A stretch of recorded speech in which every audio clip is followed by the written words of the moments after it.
வணக்கம். கதையில் உங்களுடன் இணைவது நான் குமுதா மகேஷ்.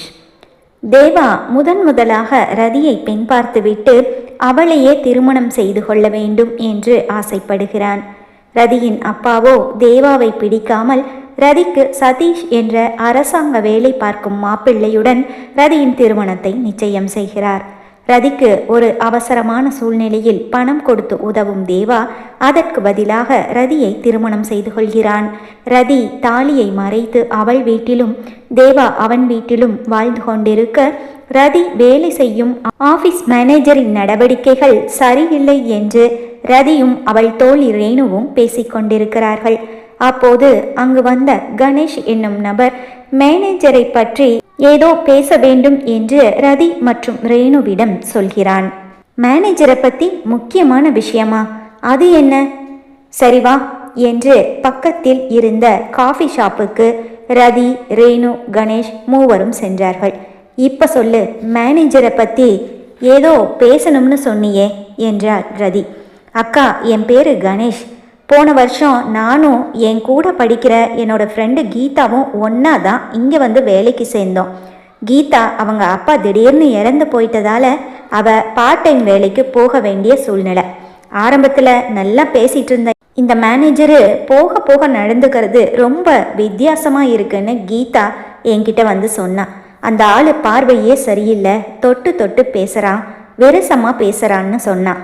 ஒரு நாள் ஆஃபீஸில் எல்லாரும் போனதுக்கு அப்புறமா கொஞ்சம் வேலை இருக்குது, அதை முடிச்சு கொடுத்துட்டு போன மேனேஜர் அவளை மட்டும் இருக்க சொல்லிட்டு அவகிட்ட தப்பாக நடக்க முயற்சி பண்ணியிருக்காரு. உடனே அவள் வச்சிருந்த பெப்பர் ஸ்ப்ரேவை அந்த ஆள் மூஞ்சில அடிச்சு விட்டுட்டு வெளியே ஓடி வந்துட்டா. அதுக்கப்புறம் அவள் வேற பக்கமாக வேலைக்கு போயிட்டா. அதனால தான் நம்ம ஆஃபீஸில் யாருமே பொண்ணுங்களே இருக்க மாட்டாங்க. அப்படியே யாராச்சும் வந்தாங்கன்னாலும் 10 நாளைக்கு மேலே இங்கே இருக்க மாட்டாங்க என்றான். கணேஷ் சொல்வதை கேட்டு ரதியும் ரேணுவும் அமைதியாக யோசித்தார்கள். சரிக்கா, நேரமாச்சு, நான் கிளம்புறேன், நீங்கள் 2 பேரும் கொஞ்சம் பார்த்து இருந்துக்கோங்க என்று சொல்லி சென்றான் கணேஷ். தேங்க்ஸ் என்றாள் ரேணு. ரேணு பெருமூச்சுடன், என்னடி இது, கஷ்டப்பட்டு வேகன்சி தேடி ஒரு வேலையில் சேர்ந்தா இப்படி ஒரு பிரச்சனை என்றாள்.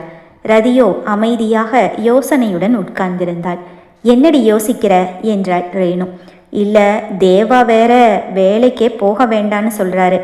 இப்படி ஒரு பிரச்சனை இருக்குதுன்னு தெரிஞ்சா கண்டிப்பாக வேண்டான்னு சொல்லிடுவாரு. எப்படியோ மாசத்துல பாதி நாள் வேலை செஞ்சாச்சு, இந்த மாதம் சம்பளத்தை வாங்கிட்டு வேலையை விட்டுடலாம் என்றாள் ரதி.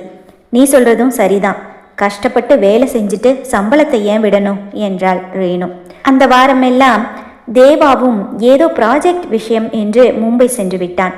ஃபோனில் கூட அவனோடு சரியாக பேச முடியாமல் தவித்தாள் ரதி.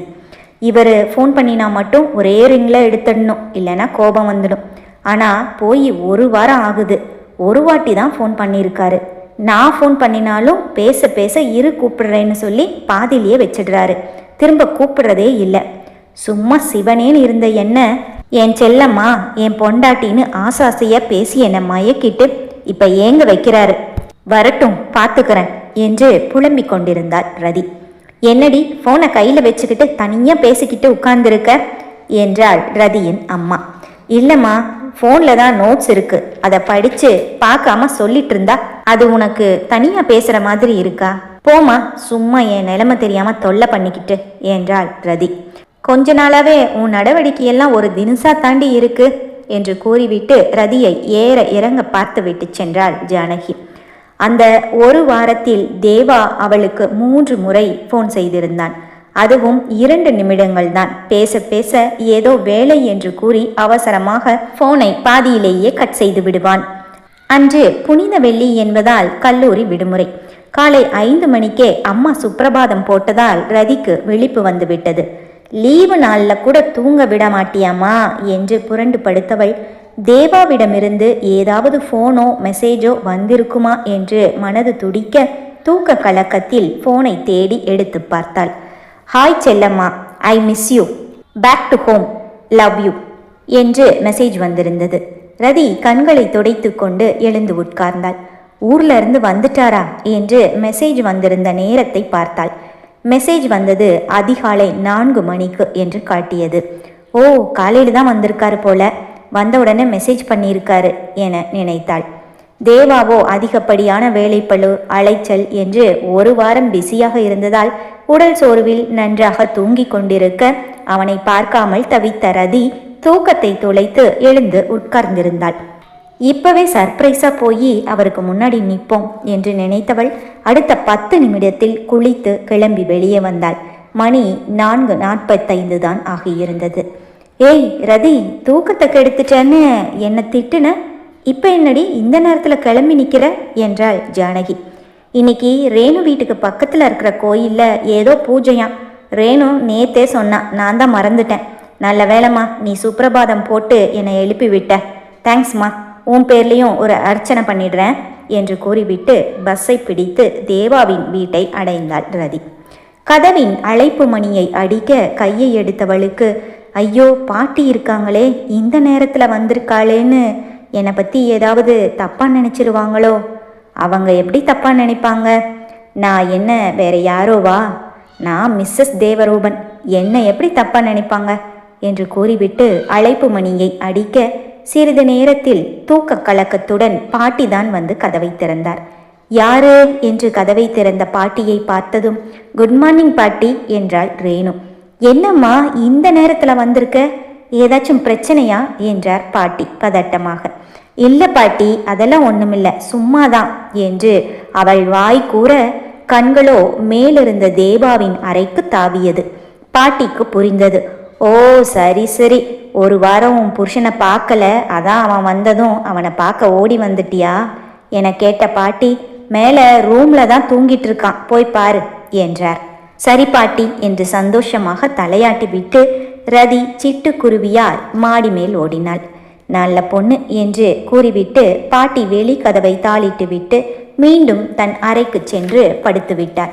உள்ளே சென்ற ரதி அந்த மஞ்சள் வண்ண விளக்கின் மிதமான ஒளியில் கையில்லாத டிஷர்ட்டும் ட்ராக் பேண்ட்டும் அணிந்து எப்போதும் பார்வையாலேயே மனதை குத்தி கிழிக்கும் அவனுடைய கூர் விழிகளுக்கு ஓய்வு கொடுத்துவிட்டு பகலெல்லாம் சேட்டைகள் செய்துவிட்டு இரவில் ஒன்றுமே தெரியாமல் உறங்கும் அந்த மாய கண்ணனை போல துயில் கொண்டிருக்கும் தன் மன்னவனையே வைத்த கண் வாங்காமல் பார்த்து கொண்டிருந்தாள் ரதி. ஒரு வாரம் அவனை பார்க்காமல் ஏங்கி தவித்த தன் கண்களுக்குள் அவனை முழுவதுமாய் நிரப்பிக் கொண்டாள். முழு வேகத்தில் சுற்றி கொண்டிருந்த மின்விசிறியின் காற்றில் அவன் கேசம் களைந்து கொண்டிருக்க மெதுவாக தன் கைகளால் அவன் முன் நெற்றியில் காற்றில் களையும் அவன் கேசத்தை வருடினாள். பின் மெதுவாக அவன் கன்னத்தை வருடி ராட்சசன் என்று லேசாக கிள்ள அவன் புரண்டு படுத்தான். ரதி கட்டிலுக்கு பின்புறம் ஒளிந்து கொண்டாள். பின் அவன் வலதுபுறம் சைடாக திரும்பி படித்திருக்க ரதி அவன் இடதுபுறம் வந்து அவன் போர்வைக்குள் சென்று அவன் பின் முதுகை கட்டி கொண்டு படுத்து கொண்டாள். நல்ல அசதியில் இருந்தவனுக்கு அப்போதும் தூக்கம் களையவில்லை. ரதியின் கைகள் அவன் நெஞ்சின் மேல் இருக்க அவன் பின்முதுகில் அட்டையாய் ஒட்டி இருந்தவள் அப்படியே உறங்கி போய்விட்டாள். பொழுது நன்றாக புலர்ந்து விட்டது. மணி 7:30. அறையில் விழுந்த சூரிய கதிர்கள் கண்களுக்குள் ஊடுருவ தேவா இடதுபுறம் திரும்பி படுக்க முயல யாரோ அவனை திரும்ப விடாமல் அழுத்தி பிடித்திருப்பதை போல இருக்க லேசாக கண்களை திறந்து பார்த்தான். தன்னை அழுத்தி இருந்த அந்த பூங்கரத்தையும் அப்படியே திரும்பி அவனை அட்டையாய் ஒட்டி கொண்டு தூங்கி கொண்டிருந்த ரதியையும் பார்த்து நம்ப முடியாமல் தன்னைத்தானே கிள்ளி பார்த்தான். இது நிஜம்தானா என்று. ஒரு வாரமாய் அவனும் அவளை பார்க்காமல் தவித்துத்தான் போயிருந்தான். அதிக வேலை என்பதால் நேரம் ஓடிவிட்டது. மற்றபடி ரதியை பார்க்க முடியவில்லையே, போனில் கூட சரியாக பேச முடியவில்லையே என்று மனதுக்கு ரணமாகத்தான் இருந்தது அவனுக்கும். சிறு குழந்தையாய் தூங்கும் அவளையே ரசித்து பார்த்தவன் அவளை இழுத்து தன் நெஞ்சோடு அணைத்து கொண்டு மீண்டும் தூங்கி போனான். சிறிது நேரத்தில் தான் அசைய முடியாமல் இரும்பு கரங்கள் தன்னை அழித்து பிடித்திருப்பதை உணர்ந்த ரதி கண் விழித்து பார்த்தாள். ரொம்ப லேட் ஆயிடுச்சு போல இருக்கே என்று நேரத்தை பார்க்க மணி 8. ஐயோ என்று அவனிடமிருந்து அவள் எழ முயல அவனோ அவளை விடவில்லை. ஆமா, யார் நீ என்றான் தேவா. என்ன என்றாள் ரதி. நீ யாரு, ஏன் என்னோட பெட்ல வந்து படுத்திருக்கேன்னு கேட்டேன் என்றான். சும்மா இப்படியெல்லாம் பேசி விளையாடாதீங்க, விடுங்க, என்ன பாட்டி கூப்பிடுற மாதிரி இருக்கு என்றாள். நிஜமாதான் சொல்றேன், நீ யாரு, சம்பந்தமே இல்லாம என்னோட பெட்ல வந்து படுத்திருக்க? அதுவும் என்னை கட்டி பிடிச்சிட்டு என்றான் தேவா. சும்மா இப்படியெல்லாம் பேசாதீங்க, எனக்கு பயமா இருக்கு என்றாள் ரதி. நான் ஏமா உன்கிட்ட விளையாடுறேன், நிஜமா நீ யாருன்னே எனக்கு தெரியல என்றான் தேவா சீரியஸாக. ரதிக்கு அழுகையே வந்துவிட்டது. என்ன இப்படியெல்லாம் பேசுறாரு, என்னை கலட்டி விட போறாரோ? அப்பா கூட அடிக்கடி சொல்லுவாரு இந்த பணக்காரங்களை நம்பக்கூடாதுன்னு. உங்களுக்கு என்ன தெரியாது இல்லை? சரி ஓகே, நான் தான் ரதி தேவி என்றாள். ரதி தேவியா? எந்த ரதி தேவி? இந்த மன்மதன் காதலி ரதி தேவியா என்றான்.